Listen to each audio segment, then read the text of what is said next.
I want to talk about like when I started, going to school and stuff. A lot of people put me down. You know what I mean? Like people tease each other. I mean, people come up and say, "Hey, you're fat, you're fat, you're fat, you're fat, you're fat, you're fat, you're fat." You like, lose some weight, and you go home and you look at yourself in the mirror and go, "I'm fat," right? And so many people tease each other. Oh, you're too short, you're too tall, you look whatever.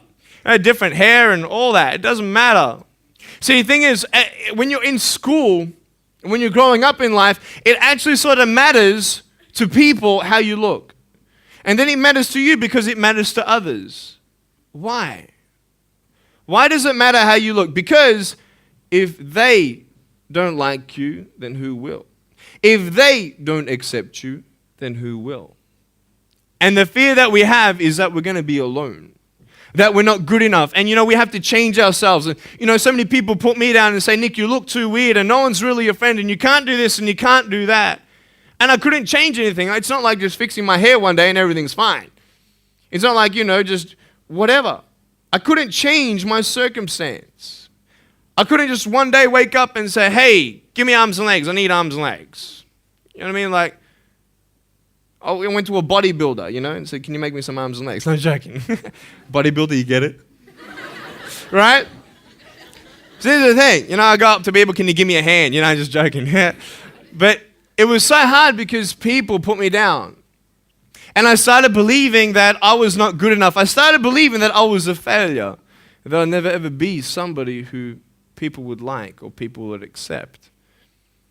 And it was so hard, man. I thought to myself, I can't go on the soccer field like everybody else, and I can't ride my bike, and I can't skateboard, and all these sort of things. And I started getting depressed. I thought, what kind of purpose do I have to live? I mean, are you just here to live to die? I mean, is there not a purpose for me? Is there not a purpose in life? And I had questions and no answers. And I asked my mum and dad, "Why did this happen?" I asked doctors, "Why did this happen?" And they don't know. There are some things in life that are out of your control that you can't change and you got to live with. The choice that we have, though, is either to give up or keep on going. I want to ask you, what are you going to believe? Are you going to believe in yourself? Are you going to believe everybody else's judgment on you? Are you going to believe people when they say that you're a failure, when no one really likes you, no one really cares about you? And it's not really to say that, hey, you need someone to come up and say, "Hey, really, I like you, I care about you." No, it's not that, but it's the fact that people put you down. People don't even look you in the eye.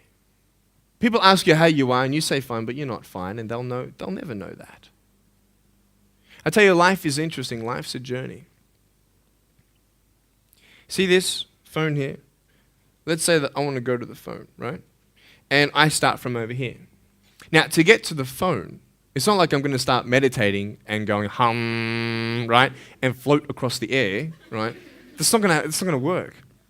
It's not like I'm going to go hum and woo, it's not going to work. So I have to take one step at a time, one step at a time, one step at a time.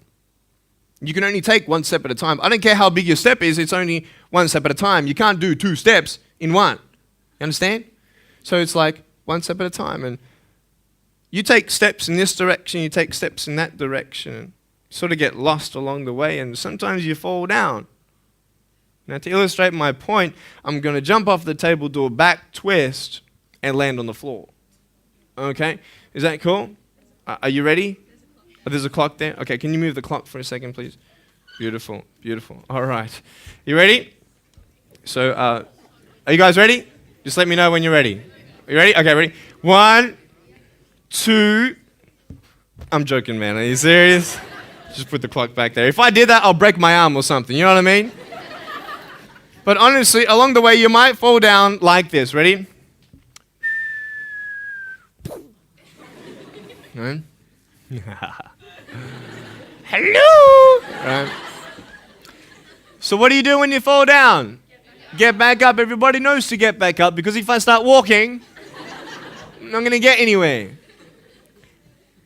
But I tell you, there are some times in life where you fall down and you feel like you don't have the strength to get back up. You sort of put a mask on your face when you come to school and pretend that everything's okay when it's not, and you go home and lay in your bed when no one's looking at you, when you don't have to impress anybody, and you're yourself. And fear comes in. You know the fear that you have as soon as you walk into the doors of your house. Maybe there's a broken home. Maybe you have doubt in your life. Maybe you don't know for sure what's going to be happening in the future and it scares you. Maybe you're worried about what people think of you, what people say about you. Just that fear paralyzes you. And I just want to ask you today, do you think you have hope? Because I tell you, I'm down here, face down, and I have no arms, no legs. It should be impossible for me to get back up. I mean, you go home and tie the legs and arms of your brothers and sisters and like push them down and see how long it's going to take them to get back up. You know what I mean? You know, you can tell them that you'll see them tomorrow. You know what I mean? But this is the thing. It should be impossible for me to get back up, but it's not. You see, I will try 100 times to get up, and if I fail 100 times, if I fail and I give up, do you think that I'm ever going to get up? No. But if I fail, I try again and again and again. For as long as I try, there's always that chance of getting up. Does that make sense? And it's not the end until you've given up. And just the fact that you're here should persuade you that you have another chance to get back up. There's still hope. I'm not here today to tell you that I understand your pain. I don't know how it feels to be abused. I don't know how it feels to feel, quote, fat and you've got an eating disorder. I don't know how it feels to have a broken home. I don't know how it feels. But I know how it feels to have a broken heart. And I know how it feels to be alone. And I want you to know that I found my strength in Jesus Christ, and you're going to find your strength in whatever you find it in. But I just want you to know that it's not the end. It matters how you're going to finish. Are you going to finish strong? And you will find that strength to get back up like this.